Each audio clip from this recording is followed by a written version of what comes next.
ਸਤਿ ਸ਼੍ਰੀ ਅਕਾਲ। ਤੁਸੀਂ ਦੇਖ ਰਹੇ ਹੋ ਪੰਜਾਬ ਮੇਲ ਯੂਐਸਏ ਟੀਵੀ। ਮੈਂ ਬरुण कौर मान। ਖਬਰਾਂ ਦੇ ਬ੍ਰਿਟਨ 'ਚ ਤੁਹਾਡਾ ਸਵਾਗਤ। ਖਬਰਾਂ ਦੇ ਬ੍ਰਿਟਨ ਦੇ sponsor real estate broker Mohan Cheema. Real estate ਦੀ ਦੁਨੀਆ 'ਚ ਮੰਨਿਆ ਪ੍ਰਮੰਨਿਆ ਨਾਮ ਪੇਸ਼ ਨੇ। ਪਹਿਲਾਂ ਚੁਣਵੀਆਂ ਖਬਰਾਂ। ਅੰਮ੍ਰਿਤਸਰ ਤੋਂ ਲੰਡਨ ਦੇ ਹੀਥਰੋ ਹਵਾਈ ਅੱਡੇ ਜਾਣ ਵਾਲੀ ਸਿੱਧੀ ਫਲਾਈਟ ਹੁਣ ਹਫ਼ਤੇ ਵਿੱਚ ਚੱਲੇਗੀ 3 ਦਿਨ। ਕੈਨੇਡਾ ਸਰਕਾਰ ਵੱਲੋਂ ਅੰਤਰਰਾਸ਼ਟਰੀ ਸਫ਼ਰ ਵਾਸਤੇ ਕੋਵਿਡ ਟੈਸਟ ਵਿੱਚ ਢਿੱਲ। ਵਿਦੇਸ਼ ਜਾਣ ਵਾਲਿਆਂ ਲਈ ਖੁਸ਼ਖਬਰੀ, ਜਲਦ ਚਾਲੂ ਹੋ ਸਕਦੀਆਂ ਨੇ ਭਾਰਤ ਤੋਂ ਅੰਤਰਰਾਸ਼ਟਰੀ ਉਡਾਣਾਂ।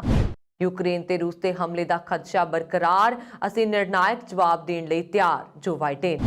अमेरिका का दावा, रूस ने यूक्रेन की सरहद नेड़े 7000 तो वध होर सैनिक कीते तैनात। अमेरिका के FAA मुखी ने अस्तीफा देने का कीता ऐलान। US विच उत्तरी कैरोलीना हाईवे ते ट्रैक्टर ट्रेलर ते हादसाग्रस्त होकर डिग्या जहाज, मचे अग ते भांबड़। तालिबान ने कहा अमेरिका जब्त जायदाद वापस करे, नहीं तां नीति ते होवेगा मुड़ विचार। ते हुण इन्हां खबरां दा विस्तार।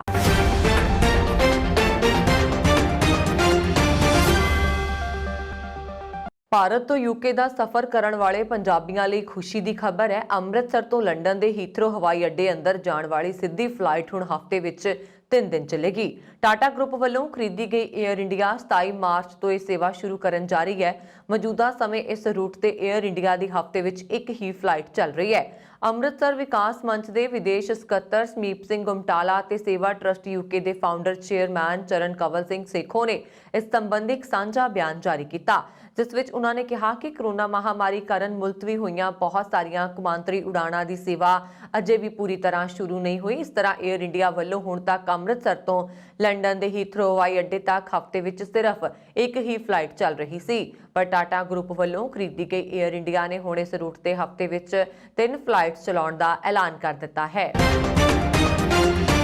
ਕੈਨੇਡਾ ਦੇ ਆਵਾਜਾਈ ਮੰਤਰੀ ਉਮਾਰ ਅਲਗਬਰਾ ਨੇ ਬੀਤੇ ਕੱਲ ਦੇਸ਼ ਦੇ ਹਵਾਈ ਅੱਡਿਆਂ ਅੰਦਰ ਵਿਦੇਸ਼ਾਂ ਤੋਂ ਪੁੱਜਣ ਵਾਲੇ ਮੁਸਾਫਰਾਂ ਲਈ ਕੋਵਿਡ-19 ਟੈਸਟ ਦੀ ਸ਼ਰਤ ਕੁਝ ਨਰਮ ਕਰਨ ਦਾ ਐਲਾਨ ਕੀਤਾ। 28 ਫਰਵਰੀ 2022 ਤੋਂ ਮੋਲੀਕੂਲਰ ਟੈਸਟ ਦੀ ਜ਼ਰੂਰਤ ਨਹੀਂ ਹੋਏਗੀ ਤੇ ਐਂਟੀਜਨ ਰੈਪਿਡ ਟੈਸਟ ਸਵੀਕਾਰ ਕੀਤਾ ਜਾਏਗਾ। ਸਧਾਰਨ ਭਾਸ਼ਾ 'ਚ ਅਜਿਹਾ ਕਿਹਾ ਜਾ ਸਕਦਾ ਹੈ ਕਿ ਹੁਣ ਸੈਂਕੜੇ ਡਾਲਰਾਂ ਜਾਂ ਹਜ਼ਾਰਾਂ ਰੁਪਈਆਂ ਵਾਲਾ ਮਹਿੰਗਾ ਅਤੇ ਕਈ ਘੰਟੇ ਰਿਪੋਰਟ ਉਡੀਕਦੇ ਰਹਿਣ ਵਾਲਾ ਟੈਸਟ ਕਰਵਾਉਣ ਦੀ ਜ਼ਰੂਰਤ ਨਹੀਂ ਰਹੇਗੀ। ਸਗੋਂ ਕੈਨੇਡਾ 'ਚ $40 ਅਤੇ ਭਾਰਤ ਵਿੱਚ ਤਕਰੀਬਨ 500 ਰੁਪਏ ਵਿੱਚ ਹੋ ਜਾਣ ਵਾਲਾ ਤੇ ਨਾਲੋਂ ਨਾਲ ਰਿਪੋਰਟ ਮਿਲ ਜਾਣ ਵਾਲਾ ਟੈਸਟ ਕਰਵਾਇਆ ਜਾ ਸਕੇਗਾ। याद रहे कि कनेडा सरकार वालों ये ढिल सिर्फ उन्हां लोकां वास्ते है जिन्हां ने कोविड तो बचाव की मानता प्राप्त वैक्सीन दे बकायदा 2 टीके लगवाए हुए ने। टीका ना लगवाउण वाले विदेशियां नूं कनेडा च दाखल होने की आग्या नहीं है ਅਤੇ ना ही अजिहा कोई व्यक्ति देश के अंदर जां बाहर सफर करने लई कनेडा के किसी हवाई अड्डे तो जहाज विच बिठाया जा सकता है। मंत्री अलगबरा ने यह भी दस्सिया कि कनेडा पहुंचण ते हवाई अड्डे अंदर कोविड टेस्ट करने की शर्त भी हटाई जा रही है। उन्होंने कहा कि कोविड की मारू स्थिति विच सुधार होने तो बाद यह फैसला किया गया। इस दे नाल ही हुण कनेडा वासियां नूं अपणियां सावधानियां वरत के गैर जरूरी कामां वास्ते भी सफर करन दी खुੱਲ੍ਹ है ਅਤੇ सरकार ਵੱਲੋਂ ਲੋਕਾਂ ਨੂੰ सफर करन तो ਵਰਜਿਆ नहीं जा रहा। कनेडा भर विच सूबाई ਅਤੇ म्युनिसिपल पद्धर ते भी कोरोना वायरस ਦੀਆਂ ਸ਼ਰਤਾਂ ਪੜਾਅਵਾਰ ਨਰਮ ਕੀਤੀਆਂ ਜਾ ਰਹੀਆਂ ਨੇ, ਜਿਸ ਵਿੱਚ 1 ਮਾਰਚ ਤੋਂ ਸਮਾਗਮਾਂ ਜਾਂ ਕਾਰੋਬਾਰਾਂ 'ਚ ਦਾਖਲ ਹੋਣ ਸਮੇਂ ਵੈਕਸੀਨ ਸਰਟੀਫਿਕੇਟ ਦਿਖਾਉਣ ਦੀ ਸ਼ਰਤ ਖਤਮ ਕਰਨਾ ਸ਼ਾਮਿਲ ਹੈ। पर जहाज़ां विच सफर करन वाले लोकां लई अपना वैक्सीन सर्टिफिकेट दिखाउणा लाजमी रहेगा। ਇਹ ਵੀ कि कनेडा च अंतरराष्ट्रीय उड़ाणां वास्ते बीते 2 सालां तो बंद रखे जा रहे कुछ होर हवाई अड्डे भी खोले जा रहे ने। जेकर तुसी भी हवाई यात्रा करन बारे सोच रहे हो तो तुहाडे लई चंगी खबर है। सरकार मार्च ते अप्रैल दे विचकार किसी भी समय नियमित अंतरराष्ट्रीय यात्रा की आग्या दे सकती है। भारत सरकार जल्द नियमित अंतरराष्ट्रीय उड़ाणा की सेवा की आग्या दे सकती है। मन्निया जा रहा है कि जिवें ही घरेलू हवाई यात्रा करन वाला कोविड साबका पद्धर ते 80% नूं पार कर जाती है तो सरकार नियमित अंतरराष्ट्रीय उड़ाणा की सेवा दी आग्या दे सकती है।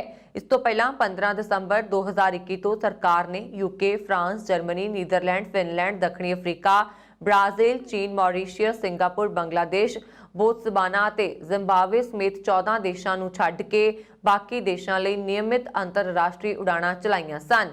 पर कोरोना वायरस के तीजे वैरीएंट ओमिक्रॉन के दस्तक देने तो बाद भारत सरकार ने ਅੰਤਰਰਾਸ਼ਟਰੀ ਉਡਾਣਾਂ ਸ਼ੁਰੂ ਕਰਨ ਦਾ ਫੈਸਲਾ ਵਾਪਸ ਲੈ ਲਿਆ।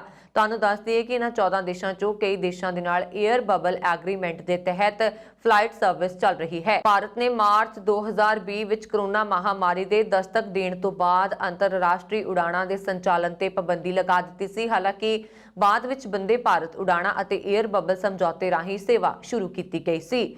14 ਦੇਸ਼ਾਂ ਵਿੱਚ ਜਿੱਥੇ ਅੰਤਰਰਾਸ਼ਟਰੀ ਉਡਾਣ ਸੇਵਾ ਨੂੰ ਨਿਯਮਿਤ ਨਹੀਂ ਕੀਤਾ ਗਿਆ, ਉੱਥੇ 에ਅਰ ਬਬਲ ਸਮਝੌਤੇ ਦੇ ਤਹਿਤ ਅੰਤਰਰਾਸ਼ਟਰੀ ਉਡਾਣਾਂ ਦੀ ਸੇਵਾ ਜਾਰੀ ਰਹੇਗੀ। ਸਰਕਾਰ ਨੇ ਇਸ ਫੈਸਲੇ ਨਾਲ ਸੰਕਟ 'ਚੋਂ ਗੁਜ਼ਰਨ ਦੇ ਲਈ 에ਅਰਲਾਈਨ ਇੰਡਸਟਰੀ ਨੂੰ ਫਾਇਦਾ ਹੋਏਗਾ ਤਾਂ ਹਵਾਈ ਕਿਰਾਏ ਨੂੰ ਘੱਟ ਰੱਖਣ ਵਿੱਚ ਮਦਦ ਮਿਲੇਗੀ। ਅਮਰੀਕਾ ਦੇ ਰਾਸ਼ਟਰਪਤੀ ਜੋ ਬਾਈਡਨ ਨੇ ਕਿਹਾ ਕਿ ਯੂਕਰੇਨ ਤੇ ਰੂਸ ਤੇ ਹਮਲੇ ਦਾ ਖਦਸ਼ਾ ਹਾਲੇ ਵੀ ਬਣਿਆ ਹੋਇਆ ਹੈ ਅਤੇ ਅਮਰੀਕਾ ਹਮਲੇ ਦਾ ਨਿਰਣਾਇਕ ਜਵਾਬ ਦੇਣ ਲਈ ਤਿਆਰ ਹੈ। ਉਹਨਾਂ ਨੇ ਮਾਸਕੋ ਨੂੰ ਯੁੱਧ ਨਾ ਛੇੜਨ ਦੀ ਬੇਨਤੀ ਕੀਤੀ ਹੈ। ਬਾਈਡਨ ਨੇ ਮੰਗਲਵਾਰ ਨੂੰ ਕਿਹਾ ਕਿ ਜੋ ਵੀ ਹੁੰਦਾ ਹੈ ਉਸ ਲਈ ਅਮਰੀਕਾ ਤਿਆਰ ਹੈ। ਉਹਨਾਂ ਨੇ ਕਿਹਾ ਕਿ ਅਸੀਂ ਯੂਰਪ ਵਿੱਚ ਸਥਿਰਤਾ ਅਤੇ ਸੁਰੱਖਿਆ ਵਿੱਚ ਸੁਧਾਰ ਲਿਆਉਣ ਲਈ ਰੂਸ ਅਤੇ ਆਪਣੇ ਸਹਿਯੋਗੀਆਂ ਨਾਲ ਕੂਟਨੀਤਿਕ ਤਰੀਕੇ ਨਾਲ ਗੱਲਬਾਤ ਕਰਨ ਲਈ ਤਿਆਰ ਹਾਂ। ਉਹਨਾਂ ਨੇ ਕਿਹਾ ਕਿ ਹਮਲੇ ਦਾ ਖਦਸ਼ਾ ਹਾਲੇ ਹੈ, ਪਰ ਇਸ ਲਈ ਮੈਂ ਕਈ ਵਾਰ ਕਿਹਾ ਕਿ ਅਮਰੀਕੀ ਨਾਗਰਿਕਾਂ ਨੂੰ ਸੁਰੱਖਿਅਤ ਪਰਤਣ ਵਿੱਚ ਦੇਰ ਹੋਣ ਤੋਂ ਪਹਿਲਾਂ ਯੂਕਰੇਨ ਛੱਡਣਾ ਚਾਹੀਦਾ ਹੈ। ਅਸੀਂ ਆਪਣਾ ਦੂਤਵਾਸ ਅਸਥਾਈ ਤੌਰ ਤੇ ਕੀਵ ਤੋਂ ਲੀਵ ਟ੍ਰਾਂਸਫਰ ਕਰ ਦਿੱਤਾ ਹੈ। ਬਾਈਡਨ ਦਾ ਇਹ ਬਿਆਨ ਉਸ ਸਮੇਂ ਆਇਆ ਸੀ ਜਦੋਂ ਅਮਰੀਕਾ ਦੇ ਰੱਖਿਆ ਮੰਤਰੀ ਲਾਇਡ ਆਸਟਿਨ ਯੂਰਪ ਵਿੱਚ ਵੱਧਦੇ ਸੰਕਟ ਦੇ ਵਿਚਕਾਰ ਖੇਤਰ ਦੀ ਯਾਤਰਾ ਕਰ ਰਹੇ ਨੇ। ਬਾਈਡਨ ਨੇ ਕਿਹਾ ਕਿ ਅਮਰੀਕਾ ਇਸ ਮੁੱਦੇ ਨੂੰ ਹੱਲ ਕਰਨ ਲਈ ਕੂਟਨੀਤਿਕ ਤਰੀਕੇ ਨਾਲ ਗੱਲਬਾਤ ਕਰਨ ਲਈ ਹੁਣ ਵੀ ਤਿਆਰ ਹੈ। ਉਹਨਾਂ ਨੇ ਕਿਹਾ ਕਿ ਰੂਸ ਨੇ 1,50,000 ਤੋਂ ਵੱਧ ਸੈਨਿਕਾਂ ਨੂੰ ਹੁਣ ਵੀ ਯੂਨੀਅਨ ਸਰਹੱਦ ਤੇ ਇਕੱਠੇ ਨੇ। ਉਹਨਾਂ ਨੇ ਕਿਹਾ ਕਿ ਰੂਸ ਦੇ ਰੱਖਿਆ ਮੰਤਰਾਲੇ ਨੇ ਅੱਜ ਕਿਹਾ ਕਿ ਯੂਕਰੇਨ ਨੇੜੇ ਕੁਝ ਮਿਲਟਰੀ ਇਕਾਈਆਂ ਆਪਣੀ ਤਾਇਨਾਤੀ ਛੱਡ ਰਹੀਆਂ ਨੇ। ਇਹ ਚੰਗਾ ਹੋਵੇਗਾ, ਪਰ ਅਸੀਂ ਹੁਣ ਤੱਕ ਇਸ ਦੀ ਪੁਸ਼ਟੀ ਨਹੀਂ ਕੀਤੀ ਹੈ। ਸਾਡੇ ਵਿਸ਼ਲੇਸ਼ਕਾਂ ਨੇ ਸੰਕੇਤ ਦਿੱਤੇ ਨੇ ਕਿ ਉਹ ਹੁਣ ਵੀ ਕਾਫੀ ਗਿਣਤੀ ਵਿੱਚ ਤਾਇਨਾਤ ਨੇ।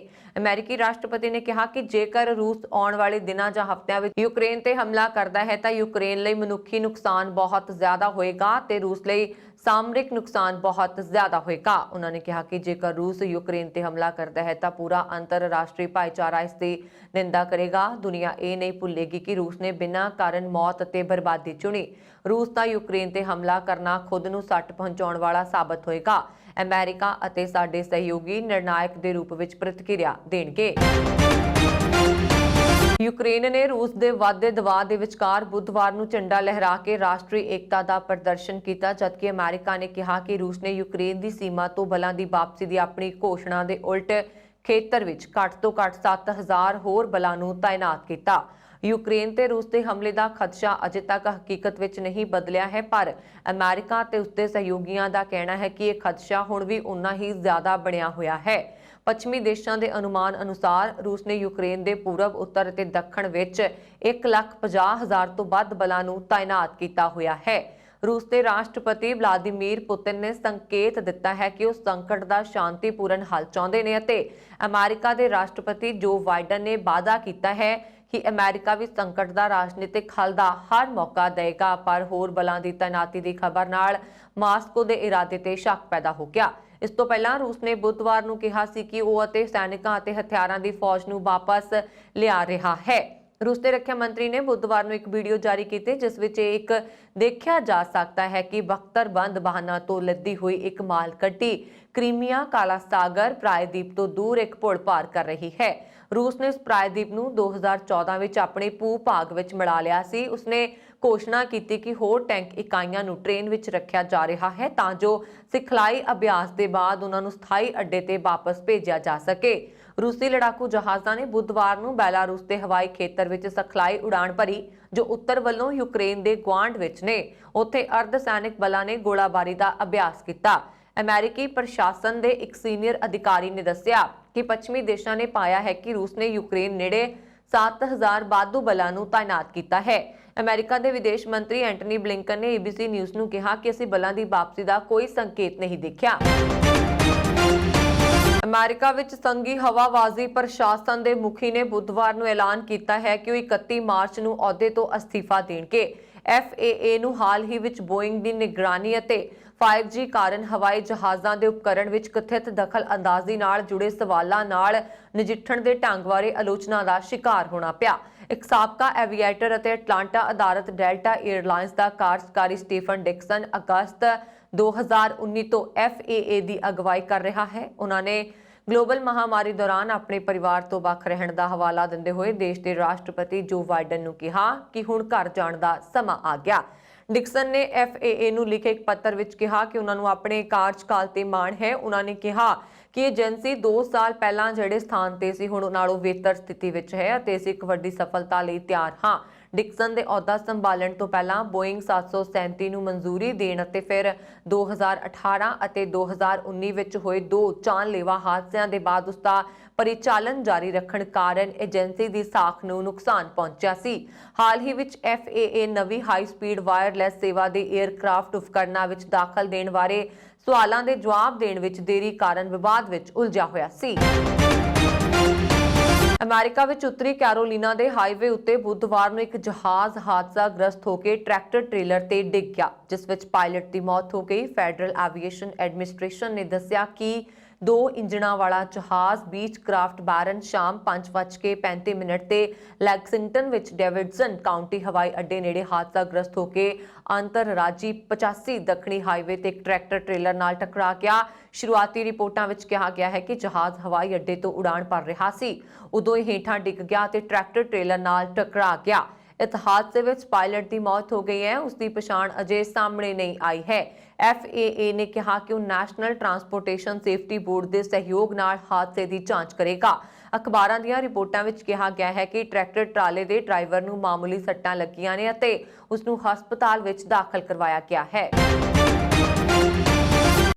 तालिबान ने अमेरिका नूं धमकी दिंदे होए कहा कि जे उसनूं अफगानिस्तान की $7 अरब की सीज की गई जायदाद वापस नहीं मिलती तो अमेरिका नाल अपनी नीति ते मुड़ विचार किया जाएगा। अफगानिस्तान के विदेश मंत्रालय ने सिक्ख्या खेतर लई यूरोपी नुमाइंदियां तो भी $1.1 करोड़ की मांग की है। अफगानिस्तान ते काबज तालिबान के बुलारे ने एक बयान जारी करके कहा कि 11 सितंबर के हमले नाल अफगानिस्तान का कोई लेना देना नहीं है। जे अमेरिका अपने इस रुख तो नहीं हटता तो तालिबान शासन अमेरिका प्रति अपनी नीति ते मुड़ तो विचार करने लई बेबस हो जाएगा। जिक्रयोग है कि अमेरिकी राष्ट्रपति जो बाइडन ने बीते शुक्रवार को $7 अरब के 2 हिस्से करके इस चों एक अफगानिस्तान की मनुखी सहायता लैण देण दा फैसला किया है। इस रकम नाल 11 सितंबर 2011 ਨੂੰ अमेरिका ते होए अतवादी हमले दे पीड़ितां नूं भी मुआवजा देण दी गल कही। काबिले गौर है कि 11 सितंबर के हमले के समय अफगानिस्तान च तालिबान का ही शासन सी। उसने अपने इत्थे अतवादी संगठन अलकायदा के सरगना उसामा बिन लादेन नूं पनाह दित्ती सी। इसलिए अमेरिका ने अफगानिस्तान ते हमला कीता सी ते अमेरिकी मिलिटरी बेस सालां तक इत्थों जंग लड़ती रही। अमेरिका ने दोष लगाया है कि चीन विश्व व्यापार संगठन प्रति अपनी वचनबद्धता नूं पूरी करन विच नाकाम होया। अमेरिका ने नाल ही कहा कि वह चीन दीआं हमलावार व्यापार रणनीतियां दा टाकरा करन लई नवे राह अपना रहा। चीन वालों WTO के नियमां नूं मन्नण बारे पेश की गई रिपोर्ट विच अमेरिकी व्यापार प्रतिनिधि के दफ्तर ने कहा कि चीन अपने वादे उत्ते खरा नहीं उतर रहा। ਇਹ ਆਪਣੀ ਮਾਰਕੀਟ ਨੂੰ ਵਿਦੇਸ਼ੀ ਮੁਕਾਬਲੇ ਲਈ ਨਹੀਂ ਖੋਲ ਰਿਹਾ, ਜਿਸ ਦਾ ਵਾਅਦਾ ਇਸਨੇ WTO ਵਿੱਚ ਸ਼ਾਮਲ ਹੋਣ ਵੇਲੇ 2001 ਵਿੱਚ ਕੀਤਾ ਸੀ। ਜ਼ਿਕਰਯੋਗ ਹੈ ਕਿ ਸੰਗਠਨ ਦੇ 164 ਦੇਸ਼ ਮੈਂਬਰ ਨੇ। ਅਮਰੀਕੀ ਰਿਪੋਰਟ ਵਿੱਚ ਕਿਹਾ ਗਿਆ ਹੈ ਕਿ ਇਸ ਦੇ ਉਲਟ ਚੀਨ ਨੇ ਗੈਰ ਮਾਰਕੀਟ ਪਹੁੰਚ ਜਾਰੀ ਰੱਖੀ ਹੈ ਤੇ ਖੁਦ ਨੂੰ ਅੱਗੇ ਰੱਖ ਕੇ ਇਸ ਦਾ ਵਿਸਤਾਰ ਹੀ ਕੀਤਾ ਹੈ। ਉਹਨਾਂ ਨੇ ਕਿਹਾ ਕਿ ਚੀਨ ਦੀਆਂ ਇਨ੍ਹਾਂ ਨੀਤੀਆਂ ਨਾਲ WTO ਦੇ ਨਿਯਮਾਂ ਦੀ ਉਲੰਘਣਾ ਹੋਈ ਹੈ। ਇਸ ਦੇ ਨਾਲ ਹੀ ਪੂਰੇ ਵਿਸ਼ਵ ਵਿੱਚ ਵਰਕਰਾਂ ਤੇ ਕਾਰੋਬਾਰਾਂ ਨੂੰ ਨੁਕਸਾਨ ਹੋਇਆ। अमेरिका आधारित हिंदू जथेबंदियां ने कैनेडियाई प्रधानमंत्री जस्टिन ट्रूडो ते भारतीय मूल के आगू जगमीत बराड़ नूं अपील की है कि वह पुरातन ਅਤੇ हिंदुआं बौद्धियां सिखां ਦੇ कुल आलम ਵਿੱਚ ਰਹਿੰਦੇ ਹੋਰਨਾਂ ਭਾਰਤੀ ਭਾਈਚਾਰਿਆਂ ਲਈ ਮੁਬਾਰਕ ਮੰਨੇ ਜਾਂਦੇ ਸਵਾਸਤਿਕ ਦੇ ਚਿੰਨ੍ਹ ਨੂੰ ਨਫ਼ਰਤ ਦੇ ਪ੍ਰਤੀਕ 20ਵੀਂ ਸਦੀ ਦੇ ਨਾਜ਼ੀ ਚਿੰਨ੍ਹ ਹੈਕਨ ਕ੍ਰਿਊਜ਼ ਨਾਲ ਰਲਗੱਡ ਨਾ ਕਰਨ। ਜਥੇਬੰਦੀ ਨੇ ਟਰੂਡੋ ਨੂੰ ਸ਼ਾਂਤੀਪੂਰਨ ਵਿਰੋਧ ਦੇ ਹੱਕ ਦਾ ਸਤਿਕਾਰ ਕਰਨ ਲਈ ਵੀ ਕਿਹਾ। ਕੈਨੇਡਾ ਵਿੱਚ ਕੋਵਿਡ-19 ਪਾਬੰਦੀਆਂ ਖਿਲਾਫ ਹਜ਼ਾਰਾਂ ਟਰੱਕ ਡਰਾਈਵਰਾਂ ਵੱਲੋਂ ਵੱਡੇ ਪੱਧਰ ਤੇ ਪ੍ਰਦਰਸ਼ਨ ਕੀਤੇ ਜਾ ਰਹੇ ਸਨ। ਇਸ ਦੌਰਾਨ ਨਿਊ ਡੈਮੋਕ੍ਰੈਟਿਕ ਪਾਰਟੀ ਆਗੂ ਜਗਮੀਤ ਸਿੰਘ ਨੇ ਪਿਛਲੇ ਦਿਨੀ ਇੱਕ ਟਵੀਟ ਵਿੱਚ ਕਿਹਾ ਸੀ ਕਿ ਸਵਾਸਤਿਕ ਤੇ ਹੋਰ ਝੰਡੀਆਂ ਲਈ ਕੈਨੇਡਾ ਵਿੱਚ ਕੋਈ ਥਾਂ ਨਹੀਂ ਹੈ। ਸਿੰਘ ਨੇ 2 ਫਰਵਰੀ ਨੂੰ ਕੀਤੇ ਟਵੀਟ ਵਿੱਚ ਲਿਖਿਆ ਸੀ, ਆਪਣੇ ਭਾਈਚਾਰਿਆਂ ਦੀ ਸੁਰੱਖਿਆ ਯਕੀਨੀ ਬਣਾਉਣਾ ਸਾਡੀ ਜ਼ਿੰਮੇਵਾਰੀ ਹੈ। ਹੁਣ ਸਮਾਂ ਹੈ ਜਦੋਂ ਕੈਨੇਡਾ ਵਿੱਚ ਨਫ਼ਰਤੀ ਚਿੰਨ੍ਹਾਂ ਤੇ ਪਾਬੰਦੀ ਲਗਾਈ ਜਾਵੇ। ਅਸੀਂ ਮਿਲ ਕੇ ਇਹ ਯਕੀਨੀ ਬਣਾ ਸਕਦੇ ਹਾਂ ਕਿ ਨਫ਼ਰਤ ਲਈ ਇੱਥੇ ਕੋਈ ਥਾਂ ਨਹੀਂ ਹੈ। ਟਰੂਡੋ ਤੇ ਸਿੰਘ ਦੋਵਾਂ ਨੇ ਹਾਲੀਆ ਬਿਆਨਾਂ ਵਿੱਚ ਪ੍ਰਦਰਸ਼ਨਕਾਰੀਆਂ ਤੇ ਸਵਾਸਤਿਕ ਲਹਿਰਾਉਣ ਦਾ ਦੋਸ਼ ਲਗਾਇਆ ਸੀ। ਟਰੂਡੋ ਨੇ ਕਿਹਾ ਕਿ ਸਾਡਾ ਮੰਨਣਾ ਹੈ ਕਿ ਇਸ ਗਲਤ ਬਿਆਨੀ ਨਾਲ ਹਿੰਦੂਆਂ ਤੇ ਸਿੱਖਾਂ ਖਿਲਾਫ ਨਫ਼ਰਤੀ ਅਪਰਾਧ ਬਣਨਗੇ। ਹਿੰਦੂ ਪਾਲਿਸੀ ਰਿਸਰਚ ਤੇ ਐਡਵੋਕੇਸੀ ਕਲੈਕਟਿਵ ਨੇ ਟਰੂਡੋ ਤੇ ਨਿਊ ਡੈਮੋਕ੍ਰੈਟਿਕ ਪਾਰਟੀ ਦੇ ਆਗੂ ਜਗਮੀਤ ਸਿੰਘ ਨੂੰ ਅਪੀਲ ਕੀਤੀ ਹੈ ਕਿ ਉਹ ਪੁਰਾਤਨ ਅਤੇ ਹਿੰਦੂਆਂ, ਬੋਧੀਆਂ, ਸਿੱਖਾਂ ਤੇ ਕੁੱਲ ਆਲਮ ਵਿੱਚ ਰਹਿੰਦੇ ਹੋਰਨਾਂ ਭਾਰਤੀ ਭਾਈਚਾਰਿਆਂ ਲਈ ਮੁਬਾਰਕ ਮੰਨੇ ਜਾਂਦੇ ਸਵਾਸਤਿਕ ਦੇ ਚਿੰਨ੍ਹ ਨੂੰ ਨਫ਼ਰਤ ਦੇ ਪ੍ਰਤੀਕ 20ਵੀਂ ਸਦੀ ਦੇ ਨਾਜ਼ ਦੇ ਚਿੰਨ੍ਹ ਹੈਕਿਨ ਕ੍ਰਿਊਜ਼ ਨਾਲ ਰਲਗੱਡ ਨਾ ਕਰਨ। ਹਿੰਦੂ ਪੈਕਟ ਨੇ ਟਰੂਡੋ ਨੂੰ ਅਪੀਲ ਕੀਤੀ ਹੈ ਕਿ ਉਹ ਮੁਲਕਾਂ ਦੇ ਲੋਕਾਂ ਦਾ ਸ਼ਾਂਤੀਪੂਰਨ ਤਰੀਕੇ ਨਾਲ ਵਿਰੋਧ ਪ੍ਰਦਰਸ਼ਨ ਕਰਨ ਅਧਿਕਾਰ ਦਾ ਸਤਿਕਾਰ ਕਰਨ। ਹਿੰਦੂ ਪੈਕਟ ਦੇ ਕਾਰਜਕਾਰੀ ਡਾਇਰੈਕਟਰ ਉਤਸਵ ਚੱਕਰਵਰਤੀ ਨੇ ਕਿਹਾ, ਜੇਕਰ ਵਿਰੋਧ ਪ੍ਰਦਰਸ਼ਨਾਂ ਤੇ ਇਹਨਾਂ ਦੇ ਟਾਕਰੇ ਲਈ ਸਰਕਾਰ ਵੱਲੋਂ ਕੀਤੀ ਸਖਤੀ ਬਾਰੇ ਕੈਨੇਡਾ ਤੋਂ ਆਉਂਦੀਆਂ ਖਬਰਾਂ ਨੂੰ ਨਾ ਸਮਝਿਆ ਗਿਆ ਤਾਂ ਇਸ ਨੂੰ ਮੇਰੀ ਅਣਗਹਿਲੀ ਮੰਨਿਆ ਜਾਏਗਾ। ਉੱਥੇ ਹਾਲਾਤ ਬਹੁਤ ਚਿੰਤਾਜਨਕ ਸਨ ਅਤੇ ਅਸੀਂ ਆਪਣੇ ਪਰਿਵਾਰਾਂ ਤੇ ਦੋਸਤਾਂ ਨੂੰ ਲੈ ਕੇ ਫਿਕਰਮੰਦ ਸਾਂ। ਧਰਤੀ ਤੋਂ ਇਲਾਵਾ ਕਿਤੇ ਹੋਰ ਵੀ ਜ਼ਿੰਦਗੀ ਹੈ ਜਾਂ ਨਹੀਂ, ਇਸ ਬਾਰੇ ਸਾਲਾਂ ਤੋਂ ਬਹਿਸ ਚੱਲ ਰਹੀ ਹੈ ਕਿ ਸੱਚਮੁੱਚ ਉੱਡਣ ਤਸ਼ਤਰੀਆਂ ਜਾਂ UFO ਹਨ। ਹੁਣ ਅਮਰੀਕੀ ਰੱਖਿਆ ਵਿਭਾਗ ਦੇ ਮੁੱਖ ਦਫ਼ਤਰ ਪੈਂਟਾਗਨ ਨੇ ਅਜਿਹੀਆਂ ਵੀਡੀਓਜ਼ ਜਾਰੀ ਕੀਤੀਆਂ ਜਿਨ੍ਹਾਂ ਨੇ ਇਹਨਾਂ ਨੂੰ ਪ੍ਰਸ਼ਨਾਂ ਨੂੰ ਮੁੜ ਚਰਚਾ ਵਿੱਚ ਲਿਆਉਣ ਦਾ ਮੌਕਾ ਦਿੱਤਾ। US ਦੇ ਰੱਖਿਆ ਵਿਭਾਗ ਦੇ ਮੁੱਖ ਦਫ਼ਤਰ ਪੈਂਟਾਗਨ ਨੇ 3 ਵੀਡੀਓ ਜਾਰੀ ਕੀਤੇ ਨੇ ਤੇ ਇਹਨਾਂ ਵੀਡੀਓਜ਼ ਵਿੱਚ UFO ਦਿਖਾਈ ਦੇ ਰਹੇ ਨੇ। ਦੱਸ ਦਈਏ ਕਿ ਇਹ ਵੀਡੀਓ ਅਮਰੀਕੀ ਨੇਵੀ ਦੇ ਪਾਇਲਟਾਂ ਦੁਆਰਾ ਬਣਾਏ ਗਏ ਤੇ ਇਹ ਵੀਡੀਓ ਨਵੇਂ ਨਹੀਂ ਹਨ। ਇਹਨਾਂ ਵਿੱਚੋਂ ਇੱਕ ਵੀਡੀਓ ਨਵੰਬਰ 2004 ਦਾ ਹੈ ਤੇ 2 ਵੀਡੀਓਜ਼ ਜਨਵਰੀ 2015 ਦੀਆਂ ਨੇ। ਇਹਨਾਂ ਵਿੱਚੋਂ 2 ਵੀਡੀਓ ਸਾਲ 2017 ਵਿੱਚ ਨਿਊਯਾਰਕ ਟਾਈਮਜ਼ ਵਿੱਚ ਪ੍ਰਕਾਸ਼ਿਤ ਹੋਈ ਸੀ, ਪਰ ਪੈਂਟਾਗਨ ਨੇ ਸਾਲ 2019 ਚ ਇਹਨਾਂ ਤਿੰਨੋਂ ਵੀਡੀਓਜ਼ ਦੀ ਪੁਸ਼ਟੀ ਕੀਤੀ ਸੀ। ਅਮਰੀਕੀ ਰੱਖਿਆ ਵਿਭਾਗ ਨੇ ਹੁਣ ਇਹਨਾਂ ਵੀਡੀਓਜ਼ ਨੂੰ ਜਾਰੀ ਕਰਨ ਦੀ ਆਗਿਆ ਦੇ ਦਿੱਤੀ ਹੈ, ਪਰ ਇਹ ਸਾਫ਼ ਕਰ ਦਿੱਤਾ ਹੈ ਕਿ ਵੀਡੀਓਜ਼ ਵਿੱਚ ਦਿਖਾਈ ਗਈ 에ਅਰ ਆਈਟਮ ਨੂੰ ਅਣਜਾਣ ਦੀ ਸ਼੍ਰੇਣੀ ਵਿੱਚ ਰੱਖਿਆ ਗਿਆ। ਵੀਡੀਓ ਵਿੱਚ ਉੜਦੀਆਂ ਵੇਖੀਆਂ ਗਈਆਂ ਚੀਜ਼ਾਂ ਨੂੰ ਪੈਂਟਾਗਨ ਦੁਆਰਾ ਅਣਸਮਝਿਆ ਏਰੀਅਲ ਫੋਨਮੈਨ ਕਿਹਾ ਗਿਆ ਹੈ। ਇਹਨਾਂ ਵੀਡੀਓਜ਼ ਨੂੰ ਜਾਰੀ ਕਰਨ ਬਾਰੇ ਪੈਂਟਾਗਨ ਨੇ ਕਿਹਾ ਕਿ ਪੂਰੀ ਸਮੀਖਿਆ ਤੋਂ ਬਾਅਦ ਅਸੀਂ ਇਸ ਨਤੀਜੇ ਤੇ ਪਹੁੰਚੇ ਹਾਂ ਕਿ ਇਹਨਾਂ ਵੀਡੀਓਜ਼ ਦੇ ਜਾਰੀ ਹੋਣ ਨਾਲ ਕੋਈ ਸੰਵੇਦਨਸ਼ੀਲ ਜਾਣਕਾਰੀ ਬਾਹਰ ਨਹੀਂ ਆਏਗੀ। ਜਾਰੀ ਵੀਡੀਓ ਵਿੱਚ ਇਹ ਦੇਖਿਆ ਜਾ ਰਿਹਾ ਕਿ ਇੱਕ ਅੰਡਾਕਾਰ ਗੋਲਾਕਾਰ ਜਹਾਜ਼ ਅਸਮਾਨ ਵਿੱਚ ਉਡਾਨ ਭਰ ਰਿਹਾ। ਪਾਇਲਟ ਨੂੰ ਇਹ ਕਹਿੰਦੇ ਸੁਣਿਆ ਵੀ ਗਿਆ ਕਿ ਇਹ ਘੁੰਮ ਰਿਹਾ ਹੈ। ਦੱਸਦੀ ਹੈ ਕਿ ਲੋਕ ਇਸ ਵੀਡੀਓ ਨੂੰ ਸੋਸ਼ਲ ਮੀਡੀਆ ਤੇ ਵਾਇਰਲ ਕਰਕੇ ਆਪਣਾ ਰਿਐਕਸ਼ਨ ਦੇ ਰਹੇ ਨੇ। ਅਮਰੀਕਾ ਵਿੱਚ ਇੱਕ ਦਿਲ ਦਹਿਲਾ ਦੇਣ ਵਾਲਾ ਮਾਮਲਾ ਸਾਹਮਣੇ ਆਇਆ। ਨਿਊਯਾਰਕ ਵਿੱਚ ਕਸਟਡੀ ਨਾ ਮਿਲ ਪਾਉਣ ਤੇ ਮਾਤਾ-ਪਿਤਾ ਨੇ ਆਪਣੀ 4 ਸਾਲ ਦੀ ਬੱਚੀ ਨੂੰ ਅਗਵਾ ਕਰ ਲਿਆ ਤੇ ਉਸ ਨੂੰ 2 ਸਾਲ ਤੱਕ ਘਰ ਦੇ ਗੁਪਤ ਟਿਕਾਣੇ ਵਿੱਚ ਲੁਕੋ ਕੇ ਰੱਖਣ 'ਚ ਵੀ ਕਾਮਯਾਬ ਰਹੇ। 6 ਸਾਲ ਦੀ ਹੋ ਚੁੱਕੀ ਬੱਚੀ ਨੂੰ ਪੁਲਿਸ ਨੇ ਲੱਭ ਲਿਆ ਹੈ। ਜ਼ਿਕਰਯੋਗ ਹੈ ਕਿ ਸਾਲ 2019 ਤੋਂ ਲਾਪਤਾ ਕੁੜੀ ਨਿਊਯਾਰਕ ਦੇ ਹਡਸਨ ਸਥਿਤ ਆਪਣੇ ਘਰ ਦੀਆਂ ਪੌੜੀਆਂ ਹੇਠ ਲੁਕੋਈ ਹੋਈ ਮਿਲੀ। ਕਰੀਬ 2 ਸਾਲ ਤੋਂ ਪਹਿਲਾਂ ਲਾਪਤਾ ਬੱਚੀ ਘਰ ਦੀਆਂ ਪੌੜੀਆਂ ਹੇਠਾਂ ਬੜੇ ਵਿਸ਼ੇਸ਼ ਚੈਂਬਰ ਵਿੱਚੋਂ ਮਿਲੀ ਹੈ। ਬੱਚੀ ਦੀ ਸਿਹਤ ਬਿਹਤਰ ਹੈ। ਮੰਨਿਆ ਜਾ ਰਿਹਾ ਕਿ ਬੱਚੀ ਨੂੰ ਉਸਦੇ ਯਾਬਕ ਮਾਪਿਆਂ ਨੇ ਅਗਵਾ ਕਰ ਲਿਆ ਸੀ। ਨਿਊਯਾਰਕ ਰਾਸ਼ਟਰੀ ਪੁਲਿਸ ਨੇ ਦੱਸਿਆ ਕਿ ਉਹਨਾਂ ਨੇ ਸਾਗਰ ਟ੍ਰਿਸਟ ਨਾਮ ਦੇ ਸ਼ਹਿਰ ਵਿੱਚ ਇੱਕ ਘਰ ਦੀਆਂ ਪੌੜੀਆਂ ਦੇ ਹੇਠਾਂ ਇੱਕ ਚੈਂਬਰ ਵਿੱਚੋਂ 6 ਸਾਲਾ ਬੱਚੀ ਪੈਸਲੇ ਨੂੰ ਬਰਾਮਦ ਕੀਤਾ। ਬੱਚੀ ਸੁਰੱਖਿਅਤ ਅਤੇ ਤੰਦਰੁਸਤ ਹੈ। ਮੰਨਿਆ ਜਾਂਦਾ ਹੈ ਕਿ ਪੈਸਲੇ ਨੂੰ ਉਸਦੇ ਜੈਵਿਕ ਮਾਤਾ-ਪਿਤਾ ਕਿੰਬਰਲੇ ਕੂਪਰ ਅਤੇ ਕਿਰਕ ਦੁਆਰਾ ਅਗਵਾ ਕੀਤਾ ਗਿਆ। ਇਹਨਾਂ ਦੋਵਾਂ ਕੋਲ ਬੱਚੀ ਨੂੰ ਆਪਣੇ ਕੋਲ ਰੱਖਣ ਦਾ ਕਾਨੂੰਨੀ ਹੱਕ ਨਹੀਂ ਹੈ। ਸਾਲ 2019 ਵਿੱਚ ਕਸਟਡੀ ਨਾ ਮਿਲਣ ਦੇ ਬਾਅਦ ਹੀ ਪੈਸਲੇ ਨੂੰ ਉਸਦੇ ਜੈਵਿਕ ਮਾਪਿਆਂ ਦੁਆਰਾ ਅਗਵਾ ਕਰ ਲਿਆ ਗਿਆ ਸੀ। ਪੁਲਿਸ ਦਾ ਕਹਿਣਾ ਹੈ ਕਿ ਅਗਵਾ ਕਰਨ ਤੋਂ ਬਾਅਦ ਪੈਸਲੇ ਨੂੰ ਘਰ ਦੇ ਇੱਕ ਗੁਪਤ ਕਮਰੇ ਵਿੱਚ ਰੱਖਿਆ ਗਿਆ ਜੋ ਬਹੁਤ ਠੰਡਾ ਅਤੇ ਨਮੀ ਵਾਲਾ ਸੀ। ਪੁਲਿਸ ਨੇ ਦੱਸਿਆ ਕਿ ਉਹਨਾਂ ਨੂੰ ਸੋਮਵਾਰ ਨੂੰ ਕੁੜੀ ਬਾਰੇ ਸੁਰਾਗ ਮਿਲਿਆ। ਸਰਚ ਵਾਰੰਟ ਲੈ ਕੇ ਘਰ ਦੀ ਤਲਾਸ਼ੀ ਲਈ ਪੁਲਿਸ ਨੇ ਦੱਸਿਆ ਕਿ ਜਾਂਚ ਲਈ ਇੱਕ ਖਾਸ ਕਿਸਮ ਦੇ ਔਜ਼ਾਰ ਦੀ ਵਰਤੋਂ ਕੀਤੀ ਗਈ ਜੋ ਲੱਕੜ ਦੀਆਂ ਕਈ ਪੌੜੀਆਂ ਨੂੰ ਹਟਾਉਣ ਲਈ ਢੁਕਵਾਂ ਸੀ। ਇਸ ਦੀ ਮਦਦ ਨਾਲ 1 ਘੰਟੇ ਦੀ ਕੋਸ਼ਿਸ਼ ਤੋਂ ਬਾਅਦ ਉਹਨਾਂ ਨੇ ਪੌੜੀਆਂ ਦੇ ਹੇਠਾਂ ਛੋਟੇ ਪੈਰਾਂ ਦੇ ਨਿਸ਼ਾਨ ਦੇਖੇ। ਤੁਰੰਤ ਉਹਨਾਂ ਨੇ ਉਸ ਕੋਨੇ ਦੀ ਤਲਾਸ਼ੀ ਲਈ ਅਤੇ ਬੱਚੀ ਅਤੇ ਉਸਦੀ 33 ਸਾਲਾ ਮਾਂ ਨੂੰ ਲੱਭ ਲਿਆ। ਪੁਲਿਸ ਨੇ ਬੱਚੀ ਦੇ ਮਾਤਾ-ਪਿਤਾ ਅਤੇ ਉਸਦੇ ਨਾਨੇ ਨੂੰ ਗ੍ਰਿਫਤਾਰ ਕਰ ਲਿਆ ਅਤੇ ਕੁੜੀ ਨੂੰ ਉਸਦੇ ਕਾਨੂੰਨੀ ਸਰਪ੍ਰਸਤਾਂ ਦੇ ਹਵਾਲੇ ਕਰ ਦਿੱਤਾ। ਕੈਨੇਡੀਅਨ ਮੂਲ ਵਸਿੰਦਿਆਂ ਦੇ ਬੱਚਿਆਂ ਦੀਆਂ ਅਣਦੱਸੀਆਂ ਕਬਰਾਂ ਦਾ ਮਾਮਲਾ ਮੁੜ ਭਖਦਾ ਨਜ਼ਰ ਆ ਰਿਹਾ। ਸਸਕੈਚੁਅਨ ਸੂਬੇ ਵਿੱਚ 54 ਕਬਰਾਂ ਦੀ ਪਛਾਣ ਕੀਤੀ ਗਈ, ਜਿਸ ਮਗਰੋਂ ਈਸਾਈਆਂ ਦੇ ਰਿਹਾਇਸ਼ੀ ਸਕੂਲਾਂ ਬਾਰੇ ਮੁੜ ਕੌਮੀ ਪੱਧਰ ਤੇ ਬਹਿਸ ਛਿੜ ਗਈ। ਪਿਛਲੇ ਸਾਲ ਬਸੰਤ ਰੁੱਤ ਮਗਰੋਂ 1100 ਤੋਂ ਵੱਧ ਕਬਰਾਂ ਮਿਲ ਚੁੱਕੀਆਂ ਨੇ, ਜਿਸ ਤੋਂ ਅੰਦਾਜ਼ਾ ਲਗਾਇਆ ਜਾ ਸਕਦਾ ਹੈ ਕਿ ਕੈਨੇਡਾ ਦੇ ਰਿਹਾਇਸ਼ੀ ਸਕੂਲਾਂ ਵਿੱਚ ਬੱਚਿਆਂ ਨਾਲ ਕਿਹੋ ਜਿਹਾ ਸਲੂਕ ਹੁੰਦਾ ਸੀ। ਬ੍ਰਾਜ਼ੀਲ ਦੇ ਵਿੱਚ ਮੌਲੇਧਾਰ ਮੀਂਹ ਕਾਰਨ ਆਏ ਹੜ੍ਹ ਅਤੇ ਉਸ ਤੋਂ ਬਾਅਦ ਜ਼ਮੀਨ ਖਿਸਕਣ ਕਾਰਨ ਮਰਨ ਵਾਲਿਆਂ ਦੀ ਗਿਣਤੀ ਵੱਧ ਕੇ 94 ਹੋ ਗਈ ਹੈ। ਇਸ ਤੋਂ ਪਹਿਲਾਂ ਬੁੱਧਵਾਰ ਨੂੰ ਮੀਡੀਆ ਨੇ ਦੱਸਿਆ ਕਿ ਪ੍ਰੈਟੋਪੋਲਿਸ ਸ਼ਹਿਰ ਵਿੱਚ ਮੌਲੇਧਾਰ ਮੀਂਹ ਕਾਰਨ ਆਏ ਹੜ੍ਹ ਅਤੇ ਬਾਅਦ ਵਿੱਚ ਜ਼ਮੀਨ ਖਿਸਕਣ ਕਾਰਨ 71 ਲੋਕਾਂ ਦੀ ਮੌਤ ਹੋ ਗਈ ਸੀ ਅਤੇ ਘੱਟੋ-ਘੱਟ 54 ਘਰ ਤਬਾਹ ਹੋ ਗਏ ਸਨ। ਰਿਪੋਰਟ ਮੁਤਾਬਕ ਮਰਨ ਵਾਲਿਆਂ ਦੀ ਗਿਣਤੀ ਹੁਣ 94 ਹੋ ਗਈ ਹੈ। ਬ੍ਰਾਜ਼ੀਲ ਦੇ ਨਿਊਜ਼ ਪੋਰਟਲ GI ਦੇ ਅਨੁਸਾਰ ਸਿਵਲ ਸੁਰੱਖਿਆ ਸੇਵਾ ਨੇ 24 ਲੋਕਾਂ ਨੂੰ ਬਚਾਇਆ, ਜਦੋਂ ਕਿ 35 ਹੋਰ ਲਾਪਤਾ ਨੇ। ਜ਼ਿਕਰਯੋਗ ਹੈ ਕਿ ਬ੍ਰਾਜ਼ੀਲ ਵਿੱਚ ਮੰਗਲਵਾਰ ਨੂੰ ਮੀਂਹ ਤੋਂ ਬਾਅਦ ਹੜ੍ਹ ਅਤੇ ਜ਼ਮੀਨ ਖਿਸਕਣ ਦੀਆਂ ਘਟਨਾਵਾਂ ਵਾਪਰੀਆਂ ਸੀ। ਕੈਨੇਡਾ ਦੇ ਸਰੀ ਸ਼ਹਿਰ ਵਿੱਚ ਕਤਲ ਕੀਤੀ ਭਵਕਿਰਨ ਢੇਸੀ ਦੇ ਬॉयਫ੍ਰੈਂਡ ਹਰਜੋਤ ਸਿੰਘ ਦਿਓ ਨੂੰ ਦੁਰਘਟਨਾ ਨਿਵਾਸ ਗੋਲੀ ਚੱਲਣ ਕਾਰਨ ਭਵਿਕਰਨ ਦੀ ਮੌਤ ਹੋਣ ਅਤੇ ਉਸ ਦੀ ਲਾਸ਼ ਖੁਰਦ-ਬੁਰਦ ਕਰਨ ਦੇ ਗੁਨਾਹ ਕਬੂਲ ਕਰ ਲਏ ਨੇ। ਹਰਜੋਤ ਸਿੰਘ ਦਿਓ ਨੂੰ ਸਜ਼ਾ ਦਾ ਐਲਾਨ ਬਾਅਦ ਵਿੱਚ ਕੀਤਾ ਜਾਏਗਾ। 19 ਸਾਲ ਦੀ ਭਵਕਿਰਨ ਢੇਸੀ ਦੀ ਲਾਸ਼ 2 ਅਗਸਤ 2017 ਨੂੰ ਇੱਕ ਸੜਦੀ ਹੋਈ ਗੱਡੀ ਵਿੱਚੋਂ ਬਰਾਮਦ ਕੀਤੀ ਗਈ ਸੀ। ਭਵਕਿਰਨ ਢੇਸੀ ਨੂੰ ਆਖਰੀ ਵਾਰ ਆਪਣੇ ਦੋਸਤਾਂ ਨਾਲ ਰਾਤ ਦੇ ਖਾਣ ਤੇ ਜਾਣ ਵੇਲੇ ਘਰੋਂ ਨਿਕਲਦਿਆਂ ਦੇਖਿਆ ਗਿਆ, ਪਰ ਇਸ ਮਗਰੋਂ ਉਸ ਦੀ ਲਾਸ਼ ਹੀ ਬਰਾਮਦ ਹੋਈ। ਆਸਟ੍ਰੇਲੀਆ ਦੇ ਸਿਡਨੀ ਸ਼ਹਿਰ ਵਿੱਚ ਲਗਭਗ 60 ਸਾਲਾਂ ਵਿੱਚ ਪਹਿਲੀ ਵਾਰ ਸ਼ਾਰਕ ਨੇ ਇੱਕ ਖਤਰਨਾਕ ਹਮਲੇ 'ਚ ਤੈਰਾਕ ਨੂੰ ਮਾਰ ਦਿੱਤਾ। ਇਸ ਤੋਂ ਪਹਿਲਾਂ 1963 ਵਿੱਚ ਸ਼ਾਰਕ ਨੇ ਸਿਡਨੀ ਵਿੱਚ ਘਾਤਕ ਹਮਲਾ ਕੀਤਾ ਸੀ। ਮੌਕੇ ਤੇ ਮੌਜੂਦ ਕ੍ਰਿਸ ਲੀਟੋ ਨੇ ਟੀਵੀ ਚੈਨਲ 9 ਨੂੰ ਦੱਸਿਆ ਕਿ ਕੁਝ ਨੌਜਵਾਨ ਤੈਰਾਕੀ ਕਰ ਰਹੇ ਸਨ ਕਿ ਇੱਕ ਸ਼ਾਰਕ ਨੇ ਹਮਲਾ ਕਰ ਦਿੱਤਾ। ਰੌਲਾ ਸੁਣ ਕੇ ਜਦੋਂ ਅਸੀਂ ਪਲਟੇ ਤਾਂ ਦੇਖਿਆ ਕਿ ਜਿਵੇਂ ਕੋਈ ਕਾਰ ਪਾਣੀ 'ਚ ਡੁੱਬ ਰਹੀ ਹੋਵੇ। ਸ਼ਾਰਕ ਦਾ ਸ਼ਿਕਾਰ ਬਣੇ ਨੌਜਵਾਨ ਦਾ ਖੂਨ ਚਾਰੇ ਪਾਸੇ ਫੈਲ ਚੁੱਕਾ ਸੀ। ਮੌਕੇ ਤੇ ਮੌਜੂਦ ਇੱਕ ਹੋਰ ਵਿਅਕਤੀ ਨੇ ਦੱਸਿਆ ਕਿ ਸ਼ਾਰਕ 4.5 ਮੀਟਰ ਦੀ ਹੋਏਗੀ।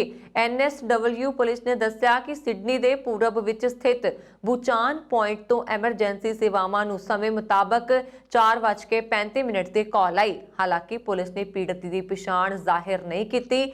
ਨਿਊ ਸਾਊਥ ਵੇਲਸ ਦੀ ਸੂਬਾ ਸਰਕਾਰ ਸ਼ਾਰਕ ਦੇ ਹਮਲਿਆਂ ਨੂੰ ਘੱਟ ਕਰਨ ਲਈ ਤਕਨੀਕ ਤੇ ਲੱਖਾਂ ਡਾਲਰ ਖਰਚ ਕਰ ਚੁੱਕੀ ਹੈ। ਇਸ ਦੇ ਤਹਿਤ 51 ਸਮੁੰਦਰੀ ਬੀਚਾਂ ਤੇ ਜਾਲੀ ਲਗਾਈ ਗਈ ਹੈ ਤੇ ਡਰੋਨ ਤੇ ਸ਼ਾਰਕ ਲਿਸਨਿੰਗ ਸਟੇਸ਼ਨ ਬਣਾਏ ਗਏ ਨੇ, ਜੋ ਸੈਟੇਲਾਈਟ ਜ਼ਰੀਏ ਇਸ ਵੱਡੀ ਮੱਛੀ ਦੀ ਲੋਕੇਸ਼ਨ ਦਾ ਪਤਾ ਲਗਾ ਕੇ ਅਲਰਟ ਜਾਰੀ ਕਰਦੇ ਨੇ। ਉੱਤਰ ਅਮਰੀਕਾ ਤੋਂ ਹੈਰਾਨ ਕਰ ਦੇਣ ਵਾਲਾ ਵੀਡੀਓ ਸਾਹਮਣੇ ਆਇਆ। ਮੈਕਸੀਕੋ ਦੇ ਕੁਆਉਟਮੋਕੇ ਸ਼ਹਿਰ ਵਿੱਚ ਪੰਛੀਆਂ ਦਾ ਇੱਕ ਝੁੰਡ ਆਸਮਾਨ ਤੋਂ ਅਚਾਨਕ ਜ਼ਮੀਨ ਤੇ ਹੇਠਾਂ ਡਿੱਗ ਗਿਆ। ਝੁੰਡ ਵਿੱਚ ਸੈਂਕੜੇ ਪੀਲੇ ਸਿਰ ਵਾਲੇ ਬਲੈਕ ਬਰਡਸ ਸ਼ਾਮਲ ਨੇ। ਇਹਨਾਂ ਵਿੱਚੋਂ ਕਈ ਪੰਛੀਆਂ ਦੀ ਮੌਤ ਹੋ ਗਈ ਹੈ। ਘਟਨਾ 7 ਫਰਵਰੀ ਦੀ ਦੱਸੀ ਜਾ ਰਹੀ ਹੈ। ਇਸ ਦਾ ਵੀਡੀਓ ਹੁਣ ਸੋਸ਼ਲ ਮੀਡੀਆ ਤੇ ਵੀ ਵਾਇਰਲ ਹੋ ਰਿਹਾ। ਟਵਿੱਟਰ ਤੇ 14 ਲੱਖ ਤੋਂ ਜ਼ਿਆਦਾ ਵਾਰ ਦੇਖਿਆ ਜਾ ਚੁੱਕਾ ਹੈ। ਕਈ ਲੋਕਾਂ ਨੇ ਇਸ ਘਟਨਾ ਲਈ ਪ੍ਰਦੂਸ਼ਣ, 5G ਟੈਕਨੋਲੋਜੀ ਤੇ ਬਿਜਲੀ ਦੀਆਂ ਤਾਰਾਂ ਨੂੰ ਜ਼ਿੰਮੇਵਾਰ ਠਹਿਰਾਇਆ ਹੈ। ਇਸ ਨੂੰ ਸਮਾਰਟਫੋਨ ਦੀ ਤੁਲਨਾ ਵਿੱਚ ਕਈ ਤਰ੍ਹਾਂ ਦੇ ਉਪਕਰਣਾਂ ਨੂੰ ਜੋੜਨ ਲਈ ਬਣਾਇਆ ਗਿਆ ਹੈ। ਇਹ ਪਹਿਲੀ ਵਾਰ ਨਹੀਂ ਹੈ ਜਦੋਂ 5G ਨੂੰ ਪੰਛੀਆਂ ਨਾਲ ਹੋਏ ਹਾਦਸੇ ਦਾ ਜ਼ਿੰਮੇਵਾਰ ਦੱਸਿਆ ਜਾ ਰਿਹਾ। 2021 ਵਿੱਚ ਭਾਰਤ ਵਿੱਚ ਬਰਡ ਫਲੂ ਨਾਲ ਪੰਛੀਆਂ ਦੇ ਮਰਨ ਦੇ ਮਾਮਲੇ ਸਾਹਮਣੇ ਆਏ ਸਨ। ਅਜਿਹਾ ਮੰਨਿਆ ਜਾ ਰਿਹਾ ਸੀ ਕਿ ਜੀਓ ਦੀ 5G ਟੈਸਟਿੰਗ ਕਾਰਨ ਪੰਛੀਆਂ ਦੀ ਮੌਤ ਹੋ ਰਹੀ ਹੈ। ਹੁਣ ਮੈਕਸੀਕੋ ਵਿੱਚ ਪੰਛੀਆਂ ਨਾਲ ਹੋਏ ਹਾਦਸੇ ਦਾ ਕਾਰਨ 5G ਨੂੰ ਦੱਸਿਆ ਜਾ ਰਿਹਾ। ਬਰਡ ਮਾਹਿਰਾਂ ਮੁਤਾਬਕ ਘਟਨਾ ਦੀ ਵਜ੍ਹਾ ਇਹ ਵੀ ਹੋ ਸਕਦੀ ਹੈ ਕਿ ਪੈਰੇਗ੍ਰੀਨ ਜਾਂ ਬਾਜ਼, ਜਿਵੇਂ ਕਿ ਕਿਸੇ ਵੱਡੀ ਪੰਛੀ ਨੇ ਇਹਨਾਂ ਦੇ ਸ਼ਿਕਾਰ ਦੀ ਕੋਸ਼ਿਸ਼ ਕੀਤੀ ਹੋਵੇ। ਇਸ ਨਾਲ ਵੱਡੀ ਗਿਣਤੀ ਵਿੱਚ ਪੰਛੀ ਜ਼ਮੀਨ ਤੇ ਡਿੱਗ ਕੇ ਮਰ ਗਏ ਹੋਣ। ਗੌਰਤਲਬ ਹੈ ਕਿ ਅਮਰੀਕਾ ਵਿੱਚ 5G home internet service October 2018 ਵਿੱਚ ਸ਼ੁਰੂ ਕੀਤੀ ਗਈ ਸੀ। ਇਹ ਹਾਈ ਸਪੀਡ ਇੰਟਰਨੈਟ ਤਕਨੀਕ ਸਭ ਤੋਂ ਪਹਿਲਾਂ ਅਪ੍ਰੈਲ 2019 ਵਿੱਚ ਸਾਊਥ ਕੋਰੀਆ ਵਿੱਚ ਲਾਂਚ ਕੀਤੀ ਗਈ ਸੀ। ਕੋਰੋਨਾ ਕਾਰਨ 2 ਸਾਲਾਂ ਬਾਅਦ ਇਸ ਵਾਰ ਚੰਡੀਗੜ੍ਹ ਵਿੱਚ ਰੋਜ਼ ਫੈਸਟੀਵਲ ਮਨਾਇਆ ਜਾਏਗਾ। ਇਸ ਵਾਰ ਰੋਜ਼ ਫੈਸਟੀਵਲ ਸੈਕਟਰ 16 ਦੇ ਰੋਜ਼ ਗਾਰਡਨ ਵਿੱਚ 25 ਤੋਂ 27 ਫਰਵਰੀ ਤੱਕ ਕਰਵਾਇਆ ਜਾਏਗਾ। ਹਾਲਾਂਕਿ ਇਸ ਵਾਰ ਲੋਕ ਚੌਪਰ ਦਾ ਮਜ਼ਾ ਨਹੀਂ ਲੈ ਸਕਣਗੇ, ਜਦੋਂ ਕਿ ਹਰ ਵਾਰ ਚੌਪਰ ਦਾ ਆਨੰਦ ਲੈਣ ਲਈ ਦੂਜੇ ਸੂਬਿਆਂ ਤੋਂ ਲੋਕ ਪਰਿਵਾਰ ਸਮੇਤ ਆਉਂਦੇ ਸਨ।